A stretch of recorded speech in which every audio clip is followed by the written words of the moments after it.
என் தமிழே கொடியே வாழி. கப்பல் ஏறிய திமுக மானம், உடன்பிறப்புகளின் உதவாக்கற வேலை, செம்மகாண்டான முதலமைச்சர், கலாய்த்து தள்ளிய அண்ணாமலை, இதெல்லாம் தாண்டி ஒரு முக்கியமான ஆயுதத்தை திமுக கையில் எடுத்திருக்கிறது. அந்த ஆயுதத்தின் மூலமாக தமிழகத்தில் இருக்கக்கூடிய அனைத்து கட்சிகளையும் அவுட் ஆக்கி இருக்கிறது. ஆனா அந்த ஆயுதத்தின் மூலமாக வீழ்த்த முடியாத ஒரே கட்சியாக பாஜக தமிழகத்தில் இருக்குது. அப்பேற்பட்ட ஆயுதமா எல்லா கட்சியும் இருந்து போச்சா அதிமுக உட்பட அப்படின்னு கேட்டீங்கன்னா ஆமாங்க, திமுக எடுத்திருக்கின்ற ஆயுதத்துல அதிமுகவும் வீழ்த்தப்பட்டிருக்குது. ஆனா பாஜக விழல. ஏன் விழல அப்படின்றத விரிவா இந்த வீடியோல பார்க்க போறேங்க.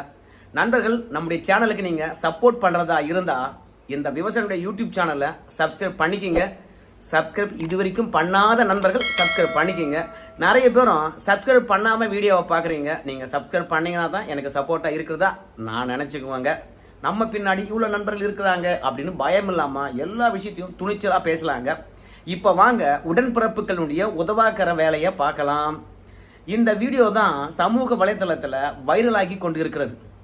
இந்த மாதிரி எது இந்தி எது ஆங்கிலம் என்று தெரியாம கருப்பு மை பூசி அழிப்பதற்கு காரணம் என்னன்னு கேட்டீங்கன்னா கண்மூடித்தனமான மோடி எதிர்ப்பு, கண்மூடித்தனமான பாஜக எதிர்ப்பு. அதனாலதான் உடன்பிறப்புகளுக்கு இந்தி எது ஆங்கிலம் எது என்று தெரியலனா கூட ரயில்வே ஸ்டேஷன் இருக்குதா, நாம ஏறி கருப்பு மை பூசி அழிப்போம். நமக்கு தமிழ் தெரியும், ஆனா மற்ற மொழி எதுன்னு தெரியாது இல்லையா? அதனால தான் போயிட்டு அங்க இந்தி அழிப்பதற்கு பதிலாக ஆங்கிலத்தை அழிக்கிறாங்க. இதனால தான் முதல்வர் பாத்தீங்கன்னா காண்டாயிட்டர். எந்த ஒரு செயல் செய்தாலும் விமர்சனங்கள் எழக்கூடாது, அது கழகத்துக்கு வலு சேர்க்கிற மாதிரி இருக்கணும். ஆனா உடன்பிறப்புகளை பொறுத்த வரைக்கும் ஆர்வம் இருக்கிறது. பாஜக எதிர்ப்பை நாமளும் காட்டணும். அப்படி காட்டினோம்னா திமுக தலைமையானது நம்மளை பெருசா நினைக்கும், நம்மளை தூக்கி வச்சு கொண்டாடும், நமக்கு ஏதாவது செய்யும்.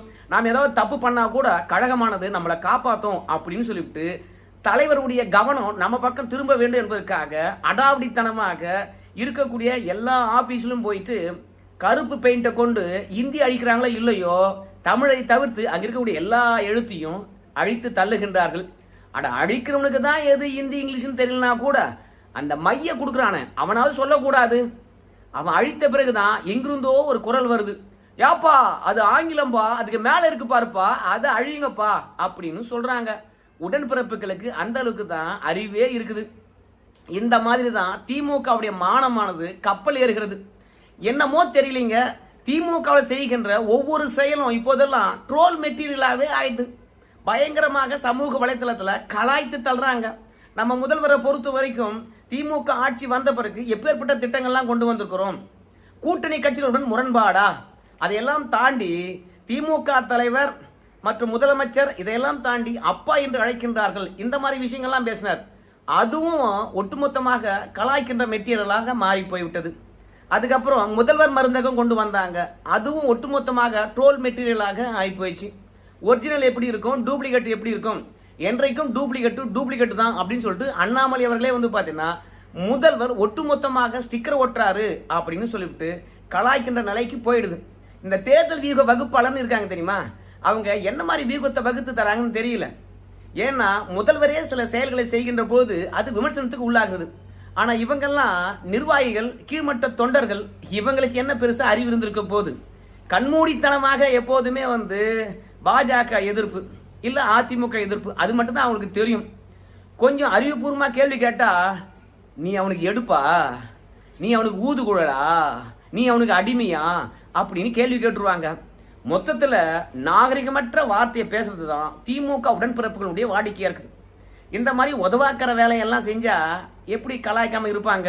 இன்னைக்கு சமூக வலைதளம் முழுவதும் இந்த வீடியோ தான் செம்ம வைரல். இதன் மூலமாக திமுகவுக்கு என்னத்தான் நற்பெயரை தந்துட்டு இருக்குன்னு நினைச்சு பாருங்களேன் நீங்க. அதாவது உண்மையாகவே மக்கள் இந்தி வேண்டாம் என்று வெறுப்புல இருந்தா கூட திமுக காரங்க இந்த மாதிரி பண்ணா இதை கண்டு சிரிப்பாங்களை கண்டு ஒருபோதும் அவங்களுக்கு இந்தி மீது கோபமே வராது. அதனால்தான் செய்வன திருந்த செய். இரண்டாவது, செய்கின்ற வேலையில உண்மையான காரணங்கள் அடிப்படையில் செய்யுங்க. மக்களிடையே விளக்குகின்ற போது ஏன் நாங்க இந்திய அழிக்கிறோம் அப்படின்னு சொல்லுகின்ற போது பா திமுக சொல்லியிருக்க மேட்ரு நச்சுன்னு இருக்கியா, சத்தியமாக நானும் இந்திய எதிர்ப்பையா அப்படின்னு மக்களே ஏற்றுக்கொள்ளுகின்ற அளவுக்கு காரணங்கள் இருக்கணும். அதனால்தான் சமூக வலைதளம் முழுவதும் உடன்பிறப்புகள் செய்த உதவாக்கிற வேலையின் காரணமாக கலாய்க்கின்ற மெட்டீரியலாக போயிருக்குது இந்தி எதிர்ப்பு. ஸோ இனிமேலாவது வந்து பார்த்தீங்கன்னா இந்தி எது இங்கிலீஷ் எது என்று தெரிந்துக்கிட்டு கலாய்ப்பாங்களா இல்லை அழிப்பாங்களா என்பதெல்லாம் பொறுத்து வந்து பார்ப்போம். அதையெல்லாம் தாண்டி அண்ணாமலை அவர்கள் வந்து பார்த்தீங்கன்னா இந்த நிகழ்வை குறிப்பிட்டு முதலமைச்சரையே வந்து கலாய்த்து தள்ளி இருக்கின்றார். அவர் ஒரு அறிக்கையை வெளியிட்டிருக்கின்றார் அவருடைய சமூக வலைதளத்தில். என்ன அறிக்கை வெளியிட்டிருக்கிறார் என்று பார்க்கின்ற பொழுது, நம்ம முதல்வர் கருப்பு பெயிண்ட் டப்பாவுடன் சுற்றி திரியும் கழக கண்மணிகளுக்கு ஒரு கடிதம் எழுதியிருக்கின்றார். அந்த கடிதத்தில் அவர் என்ன சொல்லியிருக்காங்க கேட்டீங்கன்னா, நாம எந்த மொழிக்கும் எதிரானவர்கள் இல்லை என்று சொல்லியிருக்கின்றார். எல்லோரும் அவங்க விருப்பப்பட்ட மொழியை கற்கலாம், அதுக்கு நாம எந்தவித தடையும் விதிக்கல அப்படின்னு சொல்லியிருக்கிறாராம் நம்ம முதல்வர். மொத்தத்தில் இந்திக்கு எதிரானவர்கள் நாங்கள் கிடையாது, இந்தி மொழியை கற்பதாக இருந்தால் நீங்கள் கற்றுக்குங்க அப்படின்னு முதல்வர் சொல்லியிருக்கின்றாராம். அதுக்கு அண்ணாமலை அவர்கள் கீழே ஒரு கேள்வி கேட்டிருக்கின்றார் முதல்வர்கிட்ட. நம்ம ஆரம்பத்திலிருந்தே முதல்வர்கிட்ட இந்த கேள்வி தான் வைக்கிறோம், ஆனால் அவர் பதிலே சொல்ல மாட்டுறாரு. அப்படி என்ன கேள்வி கேட்டாங்க அப்படின்னு பார்க்கும்பொழுது, முதல்வர் ஐயா பணக்காரன் போய் காசு கொடுத்து இந்தியை படிச்சுக்குவான் தமிழ்நாட்டில், ஆனால் ஏழை மாணவர்கள் இந்தி படிக்கணும் இல்லை 3வது மொழியாக ஏதாவது ஒன்று படிக்கணும்னா எப்படி படிப்பான், அதுக்கு ஒரு விடை சொல்லுங்க அப்படின்னு கேட்டோம். ஆனால் முதல்வரை பொறுத்த வரைக்கும் இன்னைக்கு உடன்பிறப்புகள் எழுதியிருக்கின்ற கடிதத்தை பார்க்கின்ற பொழுது, வேறு இந்தி தானே படிக்கணும், நாங்கள் நிறைய பேர் ஸ்கூல் வச்சு நடத்துகிறோம், அந்த ஸ்கூலில் வந்து படிச்சுக்க அப்படின்னு முதல்வர் வந்து ரெக்கமெண்ட் பண்ணுற மாதிரி தான் இருக்குது. எந்த மொழிக்கும் எதிரானவர்கள் இல்லை, நீங்கள் விருப்பப்பட்ட எந்த மொழி வேண்டுமானாலும் கற்றுக்கொள்ளலாம், தடை இல்லை என்று சொல்வதன் மூலமாக நீங்கள் சமஸ்கிருதம் படிப்பதாக இருந்தாலும் சரி, இந்தி படிப்பதாக இருந்தாலும் சரி, தெலுங்கு படிப்பதாக இருந்தாலும் சரி, மலையாளம் படிப்பதாக இருந்தாலும் சரி, எங்கள் பள்ளிக்கூடத்தில் சொல்லி தரோம், நீங்கள் வந்து எங்கள் பள்ளிக்கூடத்தில் பணம் கொடுத்து படிச்சுக்குங்க அப்படின்னு அவங்க பள்ளிக்கூடத்தை ப்ரொமோட் பண்ணுற மாதிரி தான் இருக்குது முதல்வருடைய செயல் அப்படின்னு சொல்லிட்டு, கல்லா கட்டுறதுக்கு மும்மொழி, ஆனால் ஏழை மாணவர்கள் கற்று மேலே உயர்ந்து வர வேண்டும் என்றால் அதுக்கு அனுமதி இல்லையா அப்படின்னு கலாச்சிட்டு, அதற்கு பிறகு இந்திக்கு பதிலாக ஆங்கிலத்தை அழிச்சாங்க இல்லையா திமுகவுடைய உடன்பிறப்புகள். அதுக்கு அண்ணாமலை அவர்கள் சொல்றாரு, நம்ம முதல்வரை பொறுத்த வரைக்கும் திமுக உடன்பிறப்புகளுக்கு ஏதேதோ வலியுறுத்தி கடிதங்கள் எழுதுறாரு. அந்த அறிக்கையில கொஞ்சம் திமுக உடன்பிறப்புகளுக்கு எது இந்தி எது ஆங்கிலம் என்பதை தெளிவாக குறிப்பிட்டு ஒரு அறிக்கையை வெளியிட்டிருந்தான்னா இந்த மாதிரி நடக்க வாய்ப்பில்லை. அப்படி வெளியிடாதது தான் துரதிருஷ்டவசமாக போய்விட்டது. இதை நினைக்கும் போது தான் நமக்கு பரிதாபமா இருக்குது அப்படின்னு சொல்லிவிட்டு, இனிமே அறிக்கை வெளியிடுகின்ற போது இந்தி எது ஆங்கிலம் எது என்று சொல்லிட்டு கழக கண்மணிகளுக்கு கொஞ்சம் சொல்லிக் கொடுங்களேன் அப்படின்னு கலாய்த்து தள்ளி இருக்கின்றார். இவங்களுக்கு தான் இந்தி மீது அவ்வளோ வெறுப்பான், தமிழ் மீது அவ்வளோ பற்றம். மொத்தத்தில் முட்டாள் கூட்டத்தின் புழுகு 8 நாள் நீடிக்காதுன்னு சொல்லுவாங்க. அந்த மாதிரி தான் இந்த இந்தி எதிர்ப்பானது அடுத்த நாளே வந்து பார்த்தீங்கன்னா கலாய்க்கின்ற மெட்டீரியலாக போயிடுச்சு. அது மட்டும் கிடையாது, திமுக ஒரு புது ஆயுதத்தை எடுத்திருக்குது அப்படின்னு சொன்னோம் இல்லையா. என்ன ஆயுதம் தெரியுமா? வருகிற மார்ச் 5ஆம் தேதி அனைத்து கட்சி கூட்டமா 40 கட்சிகளை அழைக்க போறாங்களாம். இதற்கு முன்பாக இப்படியெல்லாம் திமுக அழைத்ததே கிடையாது. சட்டமன்றத்தில் எந்த கட்சிக்கு பிரதிநிதித்துவம் இருக்கிறதோ அந்த கட்சி மட்டுமே அனைத்து கட்சி கூட்டத்துக்கு திமுக அழைத்தது. ஆனா இந்த முறை பாருங்க, எந்தெந்த கட்சி எல்லாம் தேர்தல் ஆணையத்தில் பதிவு செய்யப்பட்டிருக்குதோ அத்தனை கட்சியும் இப்போ அனைத்து கட்சி கூட்டத்துக்கு அழைக்க போறாங்களாம். ஏண்டா அனைத்து கட்சி கூட்டம் அப்படின்னு பார்க்கும்போது பாஜக 3 மொழியை திணிக்கிறதா. இன்னொரு பக்கம் மக்கள் தொகை அடிப்படையில் தொகுதி மறுவரையறை செய்ய போறாங்களாம். அதன் மூலமாக பார்லிமெண்ட் தொகுதியானது 39 இருந்து 31 குறைய போதாம். தமிழகமானது குடும்ப கட்டுப்பாட்டை சிறப்பாக செயல்படுத்தி மக்கள் தொகையை கட்டுக்குள் கொண்டு வந்திருக்கிறதாம்.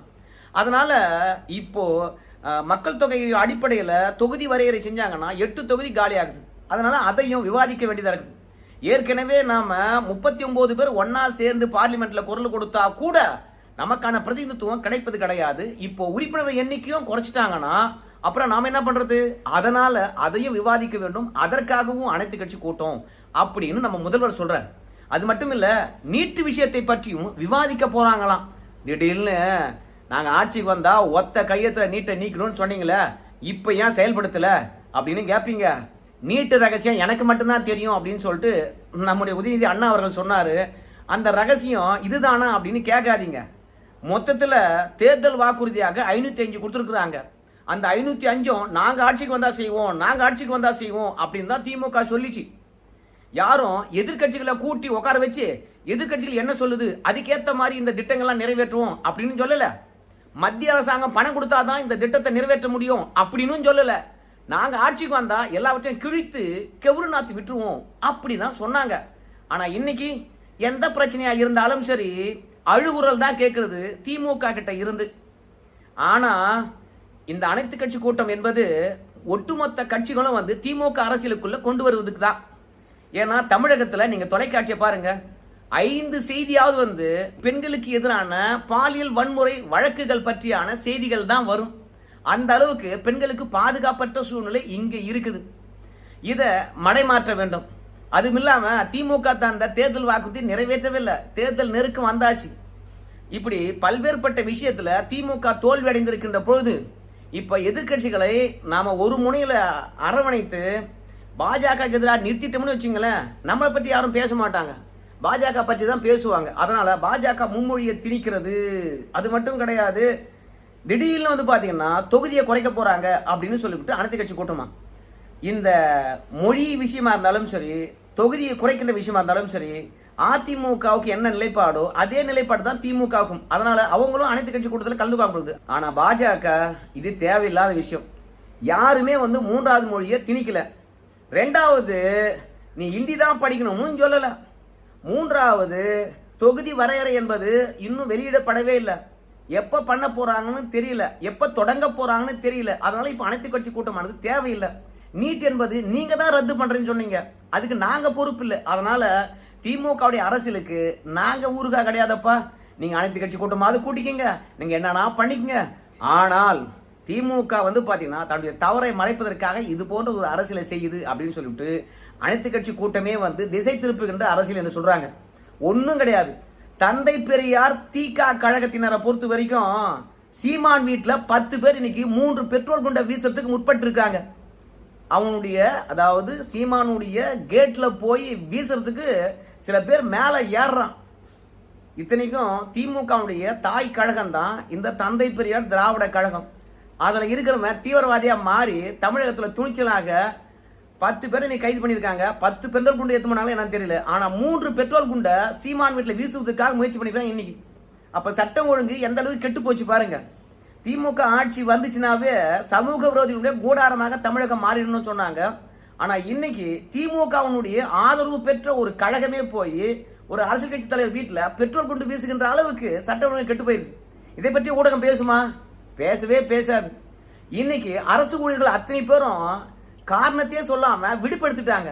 திமுக அரசாங்கத்துக்கு எதிர்ப்பு தெரிவிக்கும் விதமாக நீதிமன்றமானது பேச்சுவார்த்தை முடிகிற வரைக்கும் போராட்டம் நடத்தக்கூடாது அப்படின்னு சொன்னாங்க.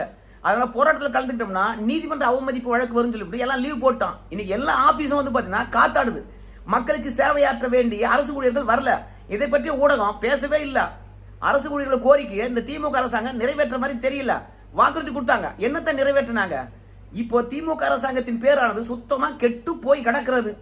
அது மட்டும் கிடையாது, இன்னைக்கு ஒட்டுமொத்த தமிழக மின்சார வாரியத்திலும் வருமான வரித்துறை ரெய்டு பண்ணிச்சு அப்படின்னு நம்முடைய அதிமுகவுடைய செய்தி தொடர்பாளரா இல்ல அமைப்பு செயலாளரோ இல்ல மூத்த தலைவர் ஜெயக்குமார் அவர்கள் சொல்றாரு, தமிழ்நாடு மின்சார வாரியத்துல வருமான வரித்துறையானது ரெய்டுக்கு போயிருக்குது அப்படின்னு சொல்றாங்க.